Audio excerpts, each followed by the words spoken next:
चालू करिए। SSP convent school Jangipur Ghazipur के इस ऑनलाइन क्लास में आप सभी विद्यार्थियों का हार्दिक स्वागत है। Good morning to everybody. कल हम लोग क्लास 9th में प्रेजेंट इंडेफिनिट टेंस का अनुवाद बनाना सीखे। आज हम लोग उसी टेंस का पैसिव वॉइस बनाना सीखेंगे और उससे पहले आपको एक्टिव से पैसिव बनाने के जो सामान्य नियम है, सामान्य जानकारी है, वो आपको बताया जा रहा है, जिसके माध्यम से आप वाक्य को एक्टिव से पैसिव में कन्वर्ट कर सकते हैं। ध्यान से देखेंगे। सबसे पहले वॉइस। वॉइस मीन्स होता है वाच्य। देखिए वॉइस किसे कहते हैं, ध्यान देंगे। वॉइस क्रिया का वह रूप होता है जो यह बतलाता है कि सब्जेक्ट काम को करने वाला है या उसके प्रति कोई कार्य किया गया है। मतलब वॉइस क्रिया का वह रूप है जो यह बतलाता है कि सब्जेक्ट काम को करने वाला है या सब्जेक्ट के प्रति कोई काम किया गया है।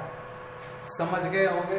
देखिए यह जो है, जो वॉइस है वह जो है क्रिया का रूप होता है, न कि जो है सब्जेक्ट और ऑब्जेक्ट का।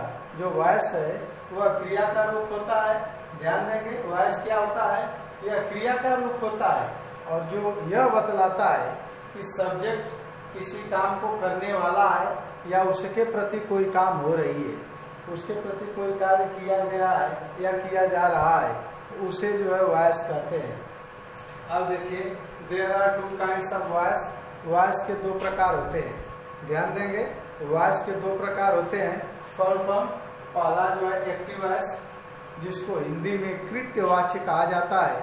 दूसरा जो है पैसिव वॉइस, जिसको हिंदी में कर्मवाची कहा जाता है। ध्यान देंगे, अगर आपसे पूछा जाता है कि how many kinds of voice, voice के कितने प्रकार होते हैं, तो क्या होगा, there are two kinds of voice. Voice के दो प्रकार होते हैं। पहला एक्टिव वॉइस कृत्यवाची और दूसरा पैसिव वॉइस कर्मवाची। इतना तो अब स्पष्ट हो गया होगा। आगे देखिए, अब एक्टिव वॉइस। एक्टिव वॉइस में क्या होता है, सब्जेक्ट प्रधान होता है। एक्टिव वॉइस में सब्जेक्ट प्रधान होता है, इसलिए जो है यह वाक्य में सक्रिय होकर कार्य करता है और वाक्य के प्रारंभ में प्रयोग किया जाता है। तो ध्यान देंगे, एक्टिव वॉइस क्या होता है, इसमें सब्जेक्ट कर्ता प्रधान होता है। इसमें सब्जेक्ट के द्वारा किए गए कार्य को बतलाया जाता है और यह वाक्य के प्रारंभ में प्रयोग होता है। जैसे एग्जाम्पल देख लीजिए, दिस बॉय प्लेज क्रिकेट। यह लड़का क्रिकेट खेलता है। अब इसमें दिस बॉय सब्जेक्ट है जो वाक्य के प्रारंभ में आया है, सक्रिय होकर कार्य कर रहा है। इसके बॉय के द्वारा, लड़के के द्वारा यह खेलने का कार्य किया जा रहा है। यह वाक्य क्या है, एक्टिव वॉइस है। अब आगे जो है आप पैसिव वॉइस देखेंगे। पैसिव वॉइस क्या होता है, इसमें ऑब्जेक्ट प्रधान होता है। ध्यान देंगे, इसमें ऑब्जेक्ट प्रधान होता है और सब्जेक्ट निष्क्रिय होता है। इसमें ऑब्जेक्ट प्रधान होता है और इस प्रकार के वाक्य में ऑब्जेक्ट को सब्जेक्ट के रूप में लिखा जाता है। ध्यान देंगे एक बार फिर, पैसिव वॉइस में ऑब्जेक्ट प्रधान होता है और इसमें और इस प्रकार के वाक्य में ऑब्जेक्ट को सब्जेक्ट के रूप में लिखा जाता है और इसमें जो वास्तविक सब्जेक्ट होता है वह निष्क्रिय होता है। ध्यान देंगे कि जो है पैसिव वॉइस में ऑब्जेक्ट प्रधान होता है। इस प्रकार के वाक्य में ऑब्जेक्ट को सब्जेक्ट के रूप में लिखा जाता है और इस प्रकार के वाक्य में वास्तविक सब्जेक्ट जो होता है वह निष्क्रिय होता है। इसलिए इसका प्रयोग प्रारंभ में न होकर के जो है, जो पैसिव वॉइस का जो वर्ब होता है उसके बाद बाई के साथ ऑब्जेक्ट के रूप में लिखा जाता है। सामान्यतः जो है आप इसको आप जो है बाई के बाद ऑब्जेक्ट के रूप में लिखेंगे। जैसे देख लीजिए, इसी वाक्य को दिस बॉय प्लेज क्रिकेट जब आप बनाएंगे तो क्या हो जाएगा, cricket is played by this boy. इस तरह से जो है आप बनाएंगे। ध्यान देंगे जो है कैसे बनता है। अब मैं आपको थोड़ा उसके बारे में बता रहा हूँ कि आप किस प्रकार से सब्जेक्ट को ऑब्जेक्ट बनाएंगे और जो है ऑब्जेक्ट को सब्जेक्ट बनाएंगे। जैसे देखिए, ध्यान दीजिए, होता क्या है, जैसे सब्जेक्ट है, फिर वर्ब है, इसके बाद ऑब्जेक्ट है, करते क्या है, इसको आप इधर लाएंगे, जब इधर इसको लाएंगे, ऑब्जेक्ट को इधर लाएंगे, तो ये कहलाता है पैसिव सब्जेक्ट। ठीक है, अगर आप इसको इधर ले जाएंगे तो ये जो सब्जेक्ट है वो आपका बन जाएगा ऑब्जेक्ट, तो इसको कहते हैं पैसिव ऑब्जेक्ट। और इससे पहले क्या लग जाता है, बाई। ध्यान दें, ये जरूरी नहीं है कि ये हर वाक्य में आएगा, लेकिन सामान्यतः अधिकांश वाक्यों में जो है बाई का प्रयोग किया जाता है। तो इस तरह से जो है आप समझेंगे कि जो हमारा, जब हम एक्टिव वॉइस के वाक्य को पैसिव वॉइस में बनाएंगे तो जो हमारा ऑब्जेक्ट है वो इधर सब्जेक्ट के रूप में प्रयोग होता है, और जो हमारा सब्जेक्ट है वो इधर चला जाता है, पैसिव ऑब्जेक्ट बन जाता है, और उससे पहले बाई का प्रयोग प्राय होता है। ध्यान देंगे, उससे पहले प्राय बाई का प्रयोग होता है।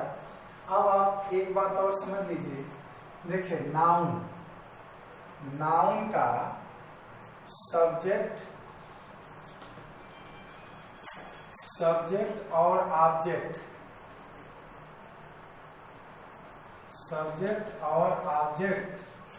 रूप एक होता है। ठीक है, सब्जेक्ट और ऑब्जेक्ट रूप एक होता है, परंतु प्रोनाउन का सब्जेक्ट और ऑब्जेक्ट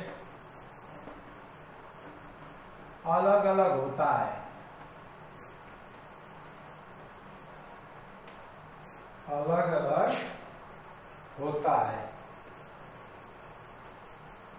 ठीक है, अब उसको समझ लीजिए।